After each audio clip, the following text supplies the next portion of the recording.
cuando mi propia hija me acorraló contra el trinchador, y con una frialdad que heló mis huesos, me disparó a la cara. «Mamá, tu trabajo es encargarte de la casa mientras mi suegra disfruta. ¿No te gusta? Vete».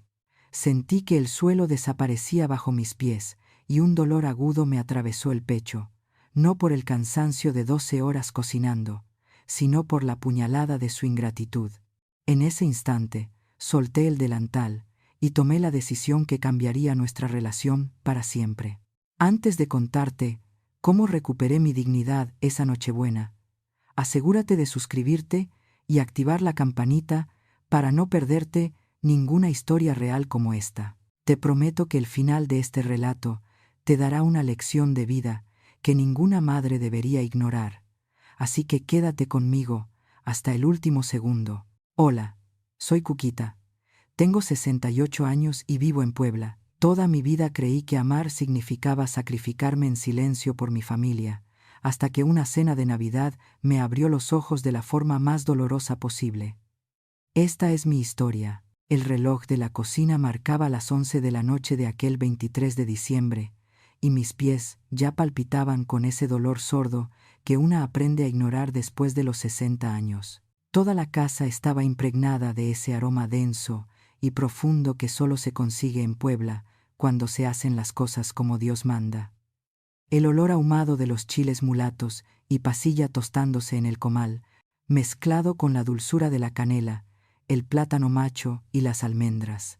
Mis manos, que ya tienen las marcas del tiempo y del trabajo duro, estaban manchadas de un color oscuro, una mezcla entre el chocolate de metate y las especias que llevaba horas moliendo y sazonando. Porque el mole poblano, el verdadero, no se hace de pasta comprada, ni sale de un frasco. Es un acto de fe, que requiere paciencia, memoria y sobre todo, mucho sacrificio. Me enderecé un poco, sintiendo un pinchazo agudo en la espalda baja, justo donde la edad me cobra factura cada vez que intento hacérmela fuerte. Me limpié el sudor de la frente con el dorso de la mano para no enchilarme los ojos, que ya me ardían bastante por el humo que se había acumulado durante el día. Miré la enorme cazuela de barro burbujeando lentamente y suspiré. 12 horas. Llevaba 12 horas de pie, picando, friendo, moliendo y moviendo la cuchara de madera sin parar, para que no se pegara el fondo. Lo hacía por ella, por mi Sofía, y por esa cena de Navidad que, según me había dicho, tenía que ser perfecta este año.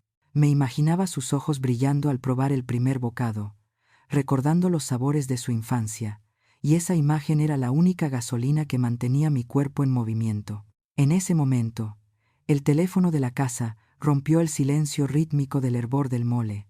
Me apresuré a contestar, secándome las manos rápidamente en el delantal bordado, con esa esperanza tonta de madre que piensa que su hija llama solo para saber si ya cené o si necesito ayuda. Al descolgar, escuché la voz de Sofía, acelerada y con ese tono de estrés que ha adoptado desde que se casó y se mudó a la zona exclusiva de la ciudad. Ni siquiera me saludó, ni hubo un hola mamá o un ¿cómo te sientes?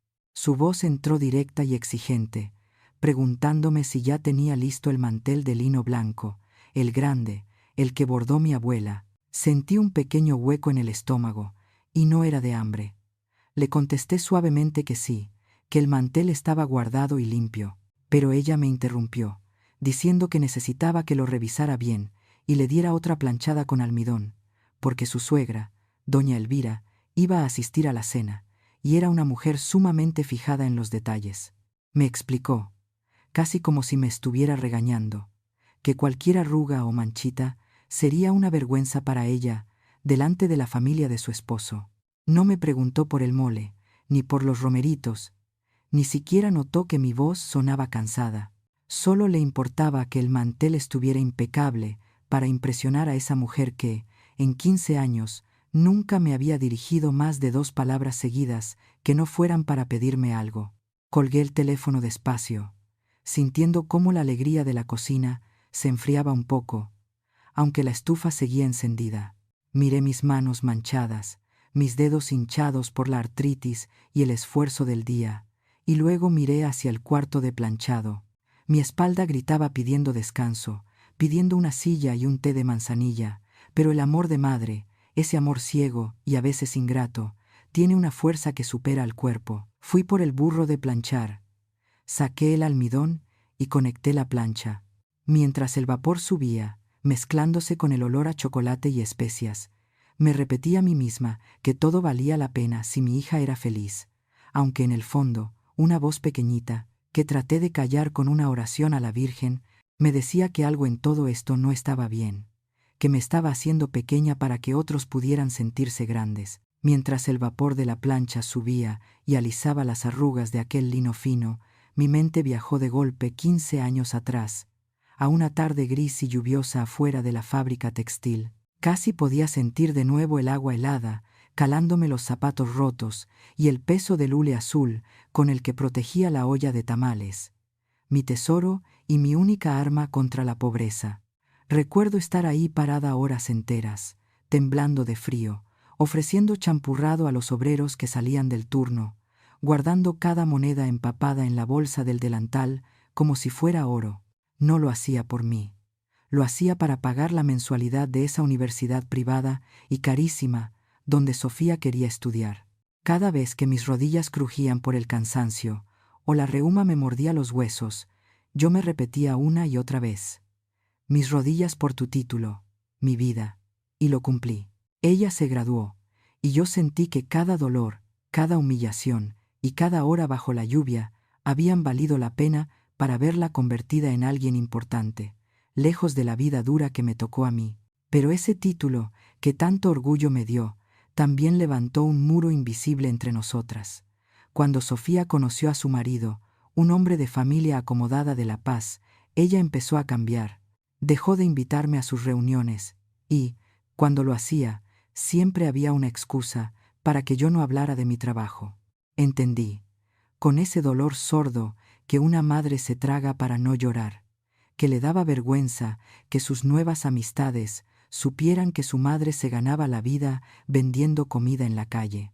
Yo acepté hacerme chiquita, acepté ser la madre invisible que sonríe desde la esquina de la foto para no estorbar, pensando que ese era mi último sacrificio para que ella encajara en ese mundo de porcelana que tanto anhelaba.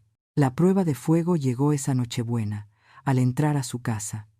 Llegué cargando las ollas pesadas con el mole caliente y los romeritos, haciendo malabares para no arrugar el mantel que llevaba bajo el brazo. Apenas crucé la puerta, noté la diferencia. Doña Elvira, su suegra, llegó casi al mismo tiempo que yo, bajando de un coche elegante, sin cargar nada más que su bolso de marca. A ella, Sofía y su marido la recibieron con besos. Le quitaron el abrigo y la guiaron a la sala principal, ofreciéndole la mejor copa de vino. A mí, Sofía me saludó con un beso rápido, casi al aire, y sin dejarme soltar las cosas, me señaló el pasillo de servicio. Me dijo que llevara todo directo a la cocina porque ya iban retrasados, tratándome con la misma prisa con la que se trata al personal de servicio, no a la madre que se desveló cocinando su cena. Mientras acomodaba mis cazuelas de barro sobre la barra de granito frío de su cocina moderna, Sofía entró. Venía nerviosa, alisándose el vestido. Por un segundo, mi corazón ingenuo pensó que venía a darme las gracias o a preguntarme si necesitaba ayuda. Pero se acercó a mí, y bajando la voz para que nadie en la sala escuchara, me clavó una frase que dolió más que el frío de aquellas tardes en la fábrica. Me pidió, casi susurrando, que por favor, cuando nos sentáramos a la mesa, no me pusiera a contar mis historias del pueblo, ni anécdotas de la gente del barrio. Me dijo que esas cosas aburrían a doña Elvira, y que no eran temas apropiados para la cena. Me quedé helada, con la cuchara de madera en la mano, entendiendo de golpe que para mi hija, mi vida, mi pasado y mi esfuerzo no eran motivo de orgullo, sino un secreto incómodo que había que esconder bajo el mantel de lino perfectamente planchado. La cena comenzó, y la casa se llenó de risas y brindis que no eran para mí. Yo me movía alrededor de la mesa como un fantasma, sirviendo el mole que me había costado la espalda y los romeritos que había limpiado uno por uno hasta que mis dedos quedaron negros. Observaba cómo Sofía, su esposo y doña Elvira disfrutaban del festín, elogiando el vino y la decoración, pero ignorando por completo a la mujer que había pasado el día entero frente al fogón, para que ellos pudieran tener esa noche perfecta. Nadie me dijo siéntate, mamá. Nadie me dijo deja esa charola y ven a brindar con nosotros. Para ellos, yo era parte del mobiliario, una extensión de la cocina que solo existía para rellenar copas y retirar platos sucios. El momento que me rompió el corazón llegó con los romeritos. Doña Elvira, con esa elegancia fría que le caracteriza, probó un bocado, hizo una mueca sutil y dejó el tenedor sobre el plato con un tintineo que sonó como un disparo en el silencio del comedor. Comentó en voz alta, para que todos la escucharan, que los romeritos estaban un poco pasados de sal y que el mole, aunque vistoso, tenía un regusto amargo que no le terminaba de convencer. Sentí que la sangre se me subía a la cara, no de vergüenza, sino de una indignación que me quemaba la garganta. Esperé que Sofía, mi hija, la niña por la que vendí tamales bajo la lluvia, dijera algo. Esperé que dijera que su madre se había esforzado, que la receta era de familia, que tuviera un mínimo gesto de lealtad, pero no. Sofía se rió nerviosamente y se disculpó con su suegra, prometiéndole que para el postre abrirían un vino mejor para quitarle el mal sabor de boca. Mis piernas ya no me respondían. El dolor en la cintura era tan agudo que sentí que me iba a desmayar ahí mismo, con la sopera en las manos. Busqué con la mirada un lugar donde posarme, aunque fuera un minuto, para recuperar el aliento. Vi una silla vacía en la esquina del comedor, un poco apartada de la mesa principal, y me dirigí hacia ella con la urgencia de quien busca un salvavidas. Apenas mis caderas tocaron el asiento y solté un suspiro de alivio, escuché un sonido seco y metálico. El marido de Sofía estaba golpeando su copa vacía contra la mesa, exigiendo más vino, sin siquiera voltear a verme, como se le llama a un mesero en una cantina ruidosa. Me levanté por instinto, temblando, pero mis manos ya no tenían fuerza. La botella de vino chocó contra la copa al servir, derramando una gota minúscula sobre el mantel inmaculado, ese mantel que yo misma había almidonado horas antes. Fue entonces cuando Sofía se levantó de golpe. Sus ojos no tenían compasión, ni cariño, ni siquiera lástima. Me miró con un desprecio absoluto, como si yo fuera una mancha en su pintura perfecta de familia feliz. Se acercó a mí, y en lugar de preguntarme si estaba bien, si necesitaba descansar, me acorraló contra el trinchador. Sus palabras salieron como cuchillos, una por una, clavándose en lo más profundo de mi dignidad. Me dijo, con una voz sibilante y cruel, que no entendía por qué me sentaba si todavía faltaba servir el postre, y luego soltó la frase que terminó de matar cualquier esperanza que yo tuviera. Me dijo claramente que mi trabajo allí, mi única función en esa noche santa, era encargarme de la casa y del servicio, para que su suegra pudiera disfrutar como se merecía. Y remató diciéndome que, si eso no me gustaba, si no estaba dispuesta a cumplir con mi papel de sirvienta silenciosa, entonces podía largarme por donde había venido. En ese instante, algo se quebró dentro de mí para siempre. No fue solo el dolor de madre rechazada, fue la certeza de que estaba siendo víctima de algo mucho más oscuro. Sentí en mi propia carne lo que tantas veces había escuchado en las noticias, pero nunca pensé vivir. El maltrato, la violencia de ser usada y desechada por tu propia sangre. Mis manos temblaban tanto que tuve que soltar la servilleta para no dejar ver mi debilidad. Me limpié las palmas sudorosas en el delantal, sintiendo cómo el contrato sagrado de madre e hija, ese pacto no escrito de cuidado y respeto mutuo, se hacía pedazos frente a mis ojos. Sofía no solo me había faltado al respeto, me había despojado de mi humanidad frente a extraños, violando no solo la ley de Dios, sino el derecho más básico que tiene cualquier anciano a ser tratado con dignidad. Estaba sola, rodeada de gente, pero más sola que nunca. El comedor se quedó sumido en un silencio sepulcral, tan denso y pesado que casi se podía escuchar el zumbido del refrigerador desde la cocina. Mis manos, que un momento antes temblaban por la humillación, de repente encontraron una firmeza desconocida, una quietud que nacía de la certeza de que ya no tenía nada más que perder. Con una calma que me sorprendió hasta a mí misma, llevé las manos a mi cintura y desaté el nudo del delantal, ese trapo bordado, manchado de mole, de grasa y de años de sacrificio silencioso, se deslizó por mis caderas hasta quedar en mis manos. Lo doblé despacio, alisando cada arruga con una precisión deliberada, como si estuviera cerrando un ciclo de vida, y lo coloqué suavemente sobre la mesa de caoba, justo al lado del pavo dorado, que nadie se había dignado a probar todavía. Levanté la vista y clavé mis ojos en los de Sofía. No había lágrimas en mi rostro, ni gritos, ni el drama que ella seguramente esperaba para justificar su crueldad frente a su suegra. Mi voz salió baja, pero tan firme que resonó en las paredes de esa casa fría. Le dije que estaba muy bien, que aceptaba su condición.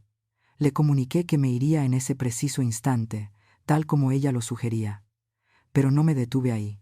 La miré profundamente y sentencié que, desde ese momento en adelante, ella tendría que encargarse absolutamente de todo por su cuenta. Le dije que tenía mucha curiosidad por ver si su adorada suegra disfrutaba tanto de la velada y de la cena perfecta cuando fuera ella, mi propia hija, quien tuviera que correr a la cocina, servirse el vino y agachar la cabeza convertida en la sirvienta que tanto despreciaba. El marido de Sofía, que minutos antes golpeaba su copa con arrogancia, se puso pálido como un papel. La vergüenza, o quizás el miedo al escándalo frente a su madre, finalmente lo alcanzó. Se levantó a medias de su silla, extendiendo una mano hacia mí y balbuceando mi nombre, intentando detenerme con disculpas atropelladas que llegaban demasiado tarde. Pero yo ya no lo escuchaba. Para mí, él y sus exigencias se habían vuelto tan insignificantes como el polvo en los muebles.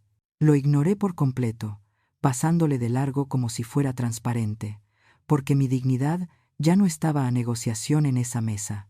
Caminé hacia el recibidor y tomé mi bolso viejo, ese de piel gastada que Sofía siempre me pedía, que escondiera en el closet cuando llegaban sus visitas importantes. Al abrir la puerta principal, el aire helado de la noche poblana me golpeó la cara con fuerza, calándome los huesos, pero extrañamente no sentí frío. Sentí un fuego interior, una mezcla de dolor y liberación que me calentaba la sangre. Di un paso hacia la oscuridad de la calle y no volteé.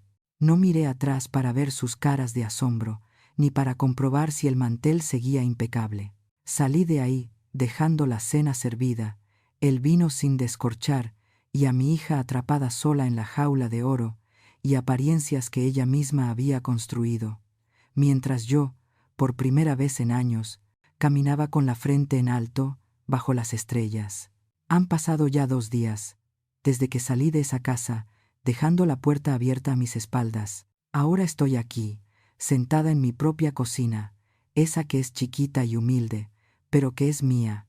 Me estoy comiendo un tamal de rajas recalentado en el comal, acompañándolo con un jarro de café de olla bien caliente. No es el banquete de lujo que preparé allá, ni hay manteles de lino planchados con almidón. Pero les juro que nunca una comida me había sabido tan gloriosa como esta, porque tiene el ingrediente que me faltó toda la vida: la paz. El teléfono celular, que dejé sobre la mesa de hule, no ha parado de vibrar y sonar desde la mañana de Navidad.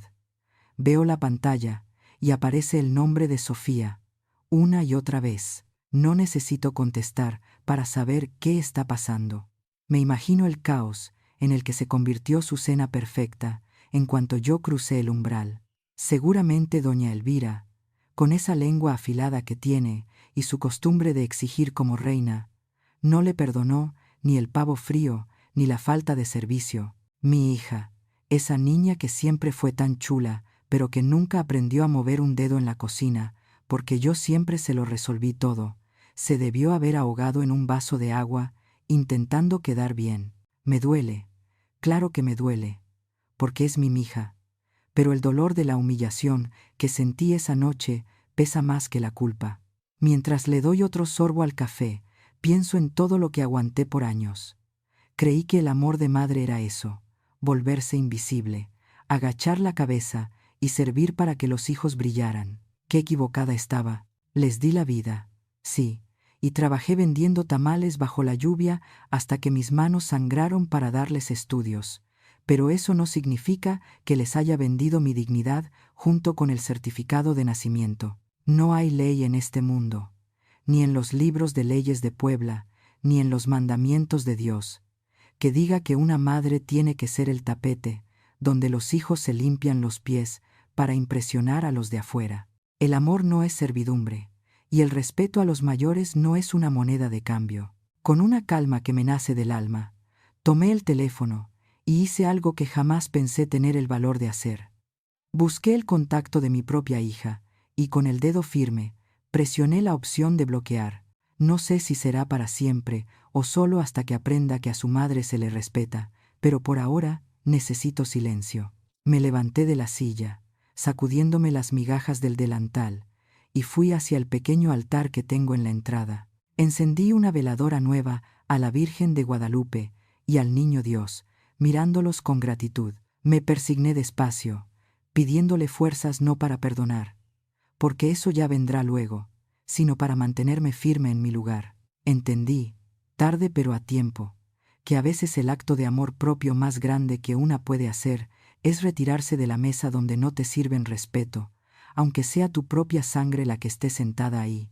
Han pasado varios meses desde aquella Nochebuena, y mi cocina sigue siendo mi santuario de paz.